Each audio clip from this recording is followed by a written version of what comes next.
They called her a fool the day she walked into the county courthouse with $9 crumpled dollars in her fist and put them down on a plank table to buy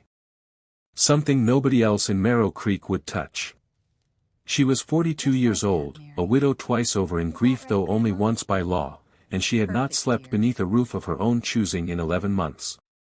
The man who cast her out was her late husband's brother, Silas Weathers, who held the deed to the family homestead through a technicality of inheritance law and a signature she never should have trusted him to witness fairly. He told her, without much ceremony, that a woman alone was a burden the family could no longer carry, and he watched from the porch as she loaded a single trunk onto a borrowed mule cart and rode away into a Wyoming autumn that did not care one way or another whether she lived through it.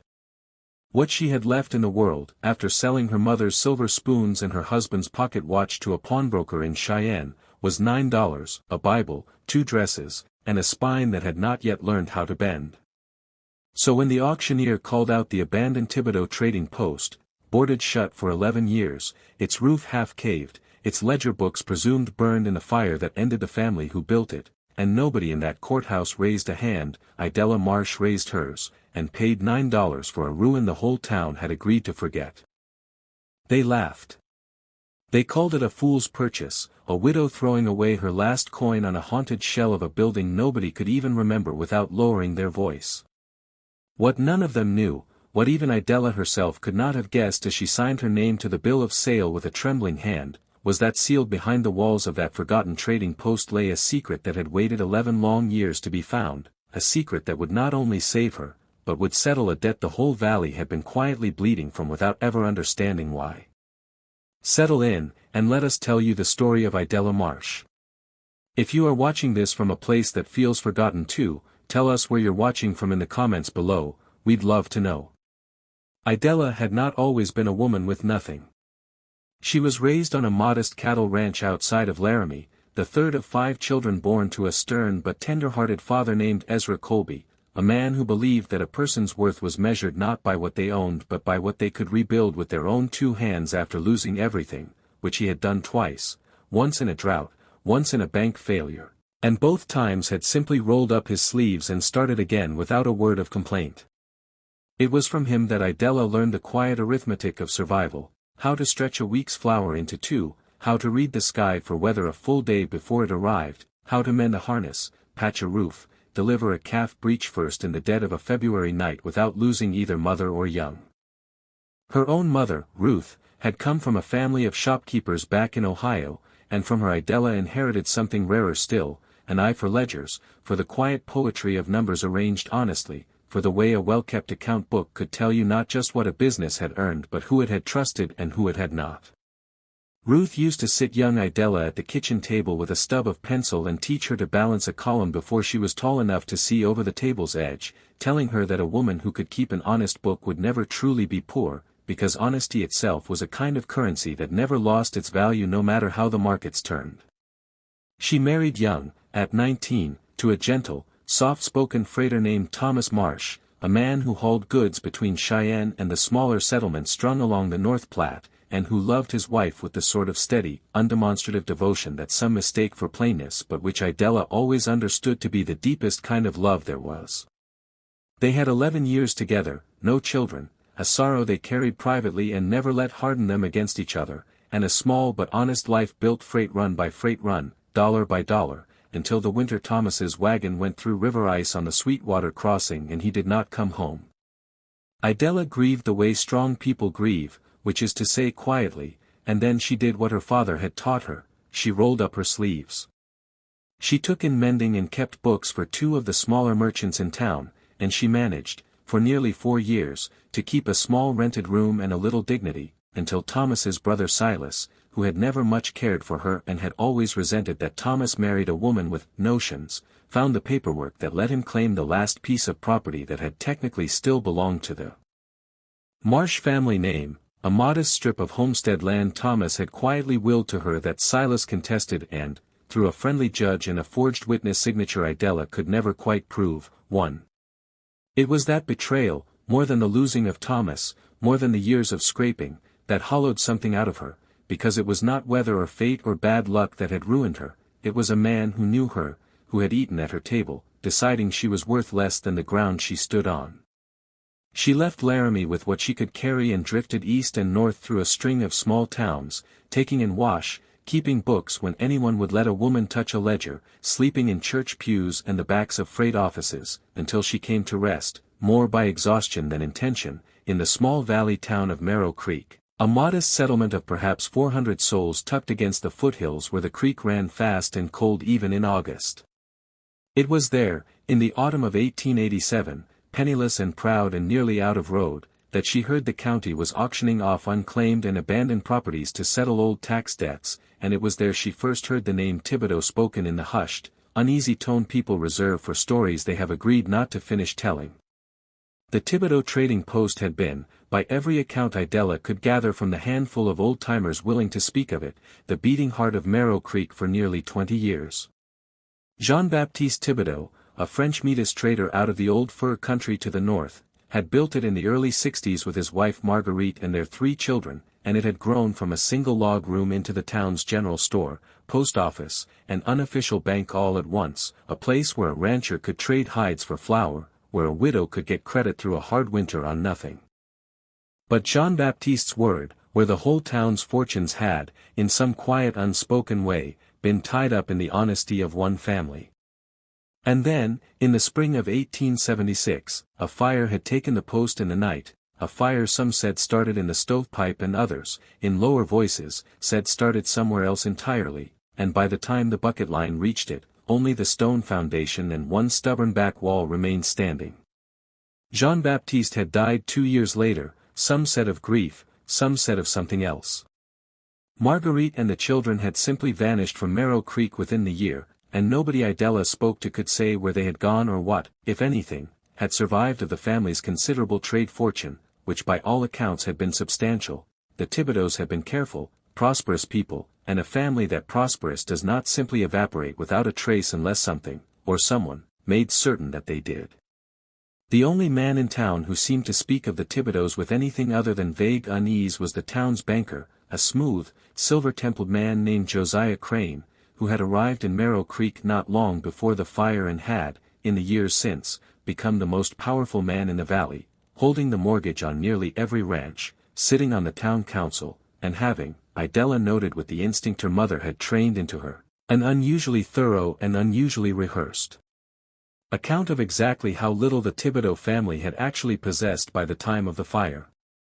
It was Crane, in fact, who stood nearby at the courthouse auction and let out a short, amused laugh when Idella raised her hand and offered her $9 for the ruin, remarking to the clerk, loudly enough for the room to hear, that the widow Marsh was welcome to her rubble and her ghosts, and that he for one would sleep easier not having that eyesore staring down Main Street any longer. Idella said nothing. She had learned, in 11 months of being told what she was and was not worth, that the wisest reply to a laughing man was silence and a signature. The building she walked into for the first time 3 days later, key rusted nearly solid in the lock the county clerk had handed her, was worse than she had let herself imagine and better than she dared hope. The roof had partially collapsed on the north side, letting rain and 11 winters of snow soak the floorboards into a soft gray rot, but the old stone foundation and the thick back wall, the one wall the fire had not managed to take, stood square and true, built by a man who clearly understood how to build something meant to outlast him. Idella spent her first week simply surviving inside it, patching the roof with scavenged shingles she bartered labor for, sweeping out 11 years of dust and mouse nests and the brittle, curled remains of what had once been dry goods, sleeping wrapped in her one good blanket beside a small fire in the old stone hearth that, remarkably, still drew clean.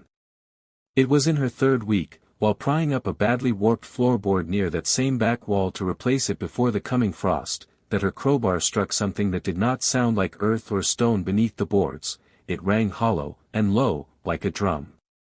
She knelt there a long while before she pried further, some old instinct her mother had given her whispering that a floor built hollow over solid ground is a floor built to hide something, and when she finally worked the boards free she found, set into the foundation itself, a shallow stone cavity no wider than a washtub, its opening covered by a slab of slate cut so precisely it had settled invisibly flush with the surrounding stone for 11 years. Beneath the slate, wrapped in oilcloth gone stiff and brittle with age, she found the first of what would prove to be many discoveries, a ledger book. Its leather cover swollen with old damp but its pages, protected within the oilcloth, still legible in a careful, sloping French-inflected hand she would come to know as Jean-Baptiste Thibodeau's own. She sat on the cold, rotted floor of that ruined trading post with the ledger open on her knees and a tallow candle guttering beside her, and she read, by the shaking light, the first pages of a story the town of Marrow Creek had spent 11 years trying very hard to forget. What the ledger revealed, in entries that grew increasingly urgent and increasingly careful across its final months, was that Jean-Baptiste Thibodeau had not been the simple, prosperous trader the town remembered, but a man who had, in the 2 years before the fire, become deeply and dangerously entangled with Josiah Crane, who had arrived in Marrow Creek proposing a partnership. Crane's capital and connections to the railroad surveys coming through the territory, joined with Thibodeau's established trust and trade routes, to build something larger than either man could build alone. Jean-Baptiste's entries showed him first hopeful, then cautious, then, in the final months, frightened. Crane, it seemed, had used the partnership agreement to quietly siphon the trading post's accumulated credit and goods into a shadow ledger of his own, extending fraudulent loans against the post's good name to ranchers who never received the money, then collecting on land and livestock when those same ranchers, holding notes they never truly owed, could not pay a debt that had never legitimately existed. Jean-Baptiste had discovered the scheme only weeks before the fire, and his final entries, dated just 11 days before the flames took the building, described his intention to bring the shadow ledger before the territorial magistrate and expose Crane entirely, an intention that, Idella now understood with a cold certainty settling into her stomach, may well have been the true reason the trading post burned at all. But the ledger alone was not the whole of it. Deeper in the stone cavity, beneath the ledger, wrapped in a second, oiled canvas, Idella found a small iron strongbox, its lock long rusted but its hinges, once she worked them free with oil and patience over 3 careful evenings, still willing to open. Inside lay what remained of the Thibodeau family's true fortune, not vast, but substantial for its time, in gold and silver coin, alongside a bundle of letters tied with waxed cord, and a hand-drawn map of the valley marking, in Marguerite Thibodeau's own hand, the names of every family who held one of Crane's fraudulent notes. Jean-Baptiste, it seemed, had understood he might not live to see justice done, and had hidden both his family's savings and the proof of Crane's fraud together, trusting that whoever eventually found it, family or, as fate would have it, a stranger, would understand what needed to be done with it. One letter, the last in the bundle, was addressed simply, to whoever finds this, when it is safe, and in it Jean-Baptiste asked only that his family's name be cleared and that the good people of Marrow Creek, who had trusted him with their trade and their credit, be made whole again. Idella read that letter 3 times by candlelight, and on the 3rd reading she understood, with the particular clarity that comes to people who have themselves been wronged and disbelieved, exactly what she was going to do.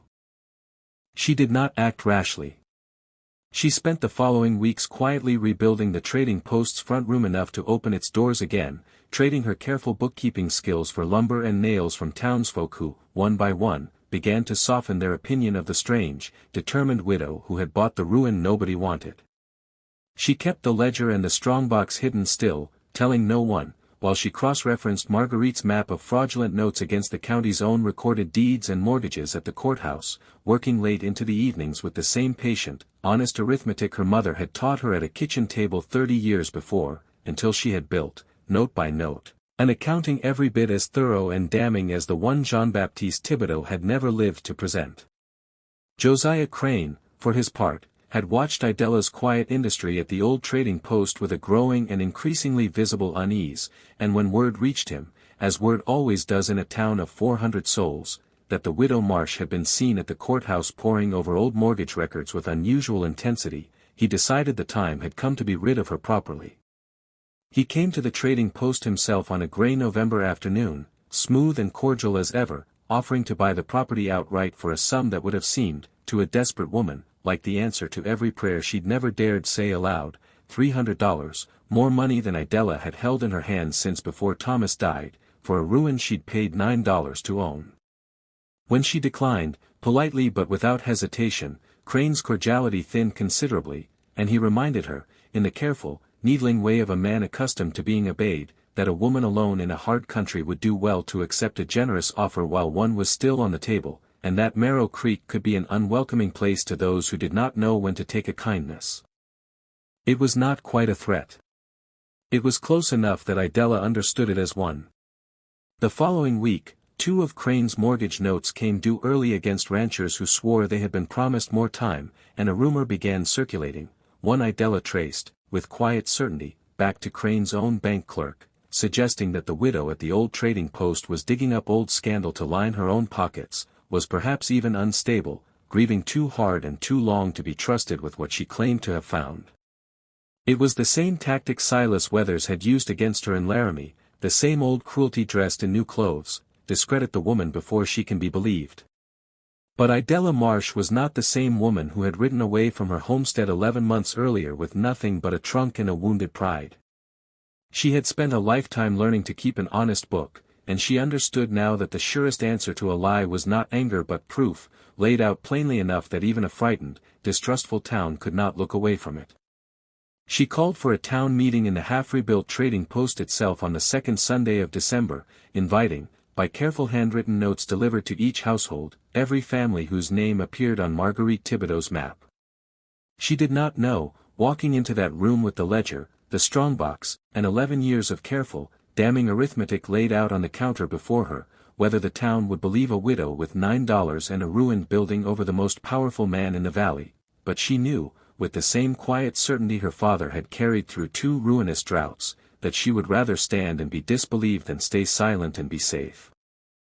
She read Jean-Baptiste's final ledger entries aloud, her voice steady even as several in the room grew pale with recognition of their own families' names among the fraudulent notes.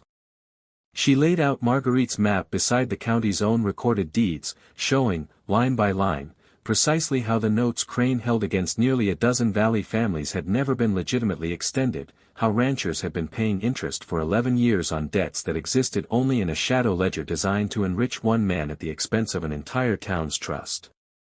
And she read, last of all, Jean-Baptiste's final letter, his simple request that whoever found the truth would see his family's name cleared and his neighbors made whole, and by the time she finished, the room was utterly silent in a way that had nothing to do with disbelief and everything to do with the community recognizing, all at once, the shape of a wound it had been quietly carrying for 11 years without understanding where the ache came from.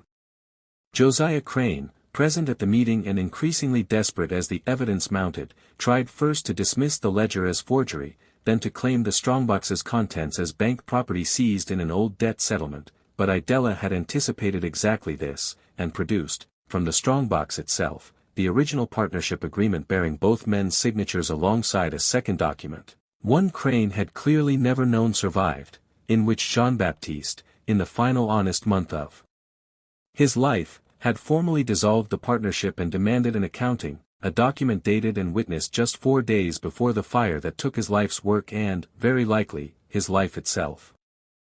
Faced with his own signature and his own fraud laid bare before the very families he had quietly bled for over a decade, Crane's composure finally cracked entirely, and in the ugly, cornered anger of a man who has never once imagined being caught, he said enough, about the fire, about his